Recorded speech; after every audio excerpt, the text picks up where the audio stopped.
Avez-vous déjà senti cette petite onde qui parcourt votre corps, cette attente, presque ce sursaut, au simple son d'une notification sur votre téléphone? Vous êtes-vous déjà demandé pourquoi ce parfum familier du café qui flotte dans la cuisine le matin semble vous réveiller avant même que vous n'en ayez bu la première goutte? Ces réactions, si intimes, si personnelles, ne sont pourtant pas le fruit du hasard. Elles sont le murmure d'un mécanisme ancien et puissant, mis au jour il y a plus d'un siècle, presque par accident, par un scientifique qui ne s'intéressait absolument pas à l'esprit humain. Ce scientifique, c'est le russe Ivan Pavlov. Et contrairement à ce que l'on pourrait croire, Pavlov n'était pas un psychologue. C'était un physiologiste, un homme de science rigoureux, obsédé par les mécanismes du corps. Il fut d'abord lauréat du prix Nobel, non pas pour la psychologie, mais pour ses travaux sur la digestion. Son œuvre majeure, Les réflexes conditionnés, n'est donc pas née d'une interrogation sur l'âme, mais d'une anomalie dans ses expériences, d'un grain de sable dans la machine. Dans les pages de ce livre, Pavlov ne nous parle pas seulement de chiens qui salivent au son d'une cloche. Ça, c'est la caricature. Non, il nous offre bien plus. Il nous tend une clé pour déverrouiller les serrures invisibles de notre propre comportement, pour comprendre la naissance de nos habitudes, la persistance de nos peurs, la mécanique secrète de nos désirs. Préparez-vous à découvrir comment, à chaque instant, notre cerveau tisse silencieusement les fils qui guident nos réactions les plus automatiques. Si ce voyage au cœur des rouages de l'esprit vous intrigue, si vous voulez comprendre l'une des théories les plus fondamentales de la psychologie moderne, alors vous êtes au bon endroit. Pour nous accompagner dans cette exploration et ne rien manquer de nos futures plongées dans les grandes œuvres qui ont façonné le monde, c'est très simple. Pensez à vous abonner à la chaîne et à laisser un pouce bleu pour nous encourager. Maintenant, c'est parti. Pour bien comprendre l'onde de choc de la découverte de Pavlov, il faut d'abord voyager dans le temps et l'espace. Imaginez la Russie à la fin du XIXe siècle. Nous sommes dans un laboratoire, pas un lieu de débat philosophique sur l'esprit, mais un sanctuaire de la physiologie, un temple de la mesure et de la rigueur. Au centre de ce sanctuaire, Ivan Pavlov mène ses recherches avec une précision presque obsessionnelle. Son but est simple, concret. Il veut comprendre les mécanismes de la digestion. Pour cela, il a mis au point un protocole implacable. Des chiens, immobilisés par un harnais pour garantir la stabilité des mesures, sont équipés de petits tubes chirurgicaux qui collectent et mesurent la moindre goutte de salive. L'objectif est purement biologique.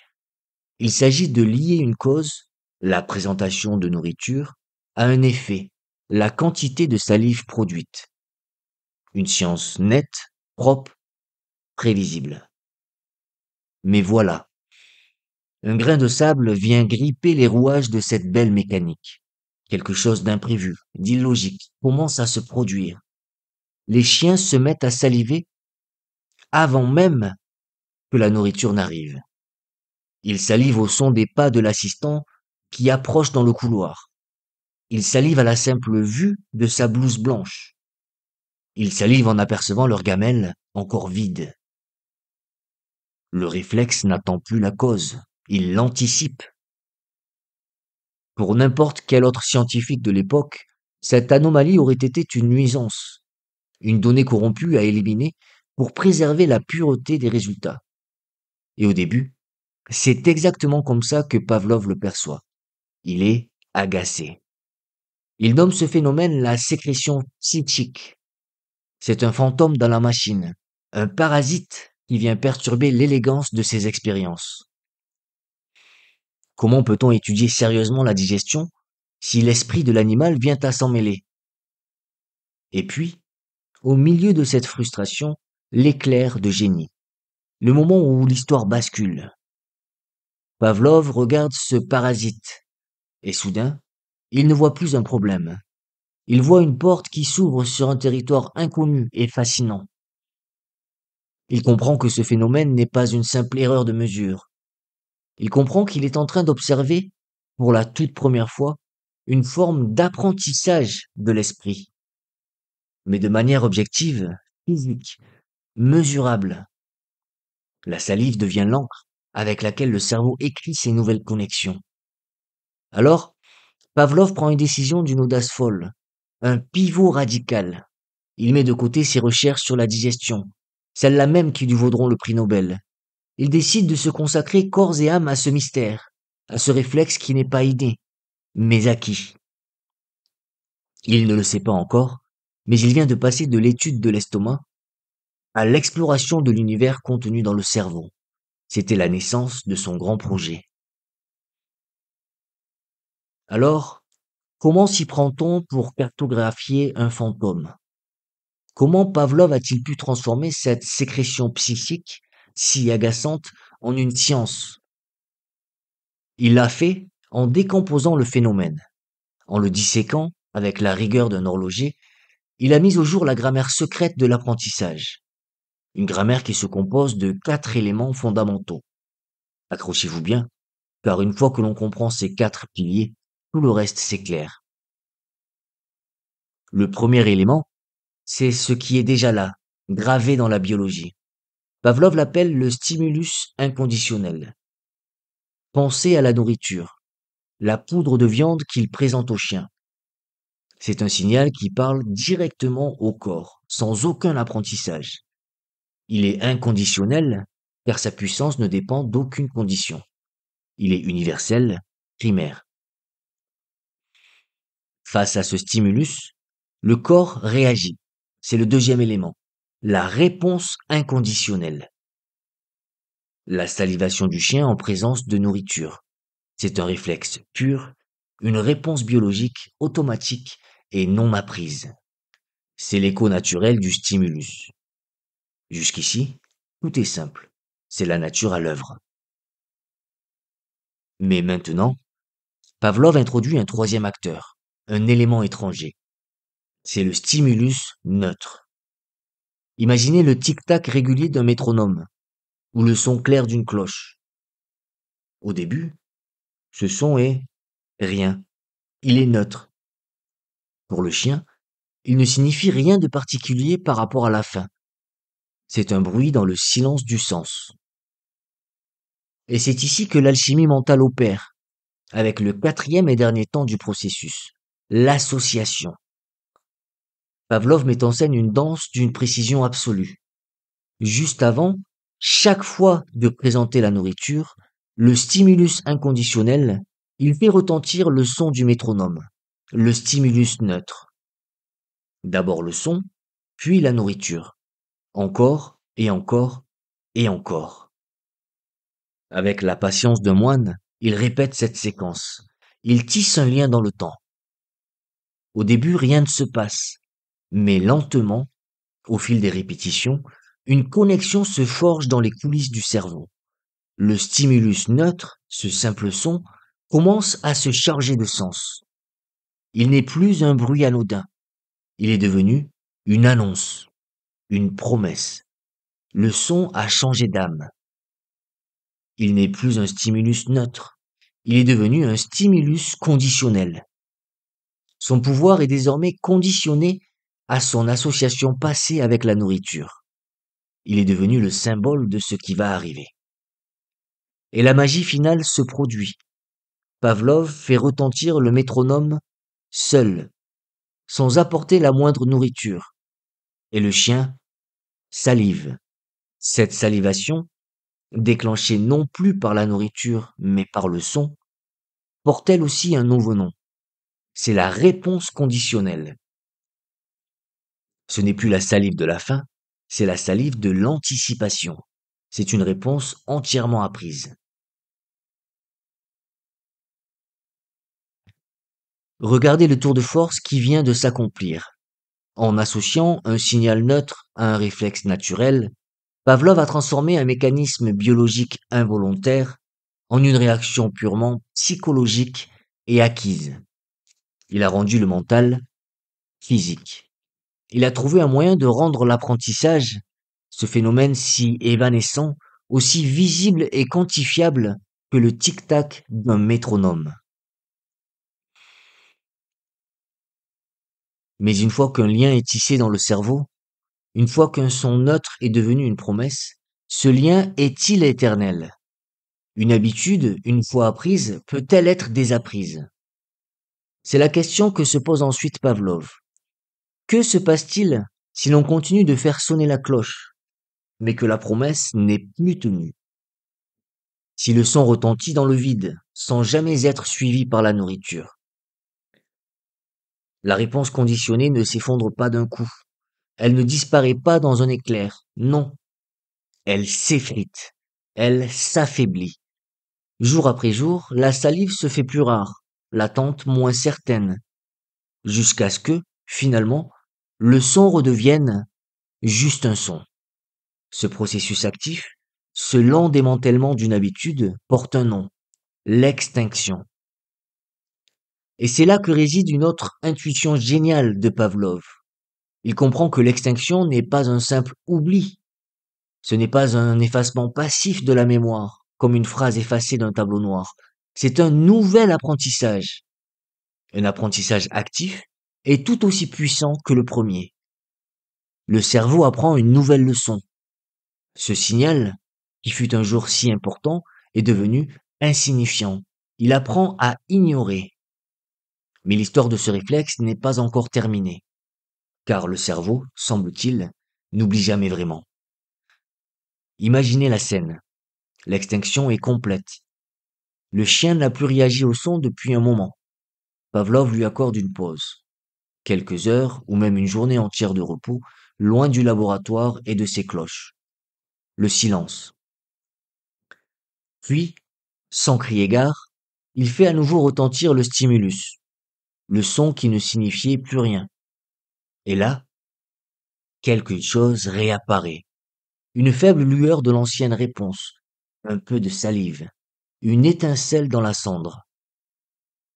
C'est la récupération spontanée. Le fantôme du réflexe. Cette découverte est cruciale. Elle prouve que le lien initial n'a jamais été effacé.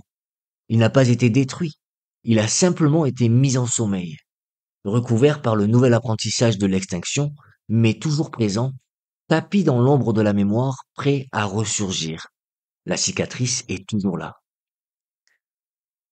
Le cerveau apprend, il désapprend, il se souvient, mais avec quelle finesse, avec quelle précision. Pavlov découvre d'abord que si un chien est conditionné à un son d'une certaine tonalité, il ne réagira pas uniquement à ce son précis. Il salivera aussi, bien que moins intensément, à des sons proches, un peu plus aigus, un peu plus graves. C'est la généralisation. Le cerveau, par économie, étend l'apprentissage à des situations similaires. Il crée des catégories. Il voit des ressemblances. Mais, et c'est tout aussi fascinant, il peut apprendre le contraire. Pavlov montre qu'en affinant son protocole, on peut enseigner au cerveau l'art de la nuance. Il présente plusieurs sons différents, mais ne récompense que l'un d'entre eux. Au début, le chien généralise, il réagit un peu à tout, mais peu à peu, il apprend à faire la différence. Il apprend à ne réagir qu'au signal qui annonce la récompense et à ignorer les autres, même s'ils sont très proches. C'est la discrimination. C'est la capacité du cerveau à tailler, avec une précision de sculpteur, dans le bloc brut de la généralisation pour n'en retenir que ce qui est vraiment essentiel. Mais pour un esprit comme celui de Pavlov, un physiologiste jusqu'au bout des ongles, décrire le comportement, même avec une telle précision, ne suffisait pas. Observer les ombres sur le mur de la caverne était une chose. Il voulait comprendre la source de la lumière. Il voulait soulever le voile et voir la mécanique cérébrale à l'œuvre. Il ne pouvait pas, avec les outils de son époque, observer directement le cerveau en action. Alors il a fait ce que font les grands théoriciens. Il a postulé. Il a imaginé les forces fondamentales qui devaient être à l'œuvre dans le cortex. Et sa théorie repose sur un grand duel, une danse entre deux processus fondamentaux. Le premier, c'est l'excitation. L'excitation, c'est la force créatrice. C'est le processus actif qui, lors du conditionnement, crée ce que Pavlov appelle un foyer d'excitation dans le cerveau. C'est le point chaud, le lieu de la connexion entre le son de la cloche et le centre de la salivation. L'excitation, c'est l'étincelle qui allume le feu de l'apprentissage. C'est la force qui dit oui, qui crée le lien, qui construit la route neuronale. C'est le moteur même de l'habitude. Mais un moteur sans frein est une machine folle. Et c'est là qu'intervient la seconde force, tout aussi puissante, tout aussi essentielle. C'est l'inhibition. L'inhibition n'est pas une absence d'excitation. Ce n'est pas un processus passif. Pavlov insiste, c'est une contre-force, un processus tout aussi actif, tout aussi énergivore que l'excitation. C'est un bouclier actif qui vient contrer, bloquer ou supprimer un foyer d'excitation. Repensez à l'extinction, ce moment où le chien apprend que la cloche ne signifie plus rien. Ce n'est donc pas la flamme de l'excitation qui s'éteint faute de combustible. C'est le développement d'une force d'inhibition qui vient activement l'étouffer, la bloquer. De même, la discrimination, cette capacité à réagir à un son et pas à un autre, est un balai parfait entre ces deux forces. L'excitation est activée pour le bon son, tandis qu'un puissant processus d'inhibition est déployé pour tous les autres sons similaires. C'est la preuve vivante que notre cerveau est constamment engagé dans un dialogue délicat entre le oui de l'excitation et le non de l'inhibition. Et c'est ce qui amène Pavlov à sa métaphore finale, une image d'une beauté et d'une puissance incroyable. Pour lui, le cortex de notre cerveau n'est pas une structure fixe, c'est une mosaïque. Une carte vivante et scintillante, en perpétuel changement, où des points de lumière, d'excitation et des zones d'ombre, l'inhibition, apparaissent, s'affrontent, s'étendent et se rétractent. Notre comportement, à chaque instant, n'est que le reflet de cette carte en perpétuel mouvement. Et voilà notre voyage qui s'achève. En partant d'un simple mystère, celui de la sécrétion psychique qui perturbait un laboratoire, nous avons vu comment Pavlov a bâti, pas à pas, une véritable science du conditionnement. Ensemble, nous avons décortiqué la mécanique précise des stimulus et des réponses. Cet alphabet qui permet de lire nos apprentissages. Nous avons exploré les dynamiques fascinantes de l'extinction et de la récupération spontanée, découvrant que le cerveau n'efface jamais vraiment, mais qu'il réécrit par-dessus. Nous avons vu comment il généralise par instant, et comment il peut apprendre à discriminer avec finesse. Pour enfin terminer sur sa vision grandiose du cerveau, cette mosaïque vivante, ce champ de bataille vibrant entre les forces contraires de l'excitation et de l'inhibition. L'héritage de cette œuvre est immense. Pavlov a posé les fondations sur lesquelles s'est bâtie une grande partie de la psychologie du XXe siècle, le behaviorisme. Mais son influence s'étend bien au-delà des cercles académiques. Elle est vivante aujourd'hui, dans les thérapies comportementales qui nous aident à dénouer les nœuds de nos phobies. Elle est à l'œuvre dans les stratégies publicitaires qui associent subtilement une marque à une émotion, un désir. Elle est même dans la douceur du clicker training utilisé pour éduquer nos animaux. Car au fond, l'œuvre de Pavlov nous montre que beaucoup de nos réactions ne sont pas le fruit de la logique ou de la volonté, mais des échos d'apprentissage passés, gravés dans notre système nerveux. Alors, la prochaine fois que vous réagirez, presque malgré vous, à un signal dans votre environnement, accordez-vous une seconde. Prenez le temps de penser, comme Pavlov l'a fait. Demandez-vous, quel est le stimulus conditionnel? Quelle est la réponse apprise?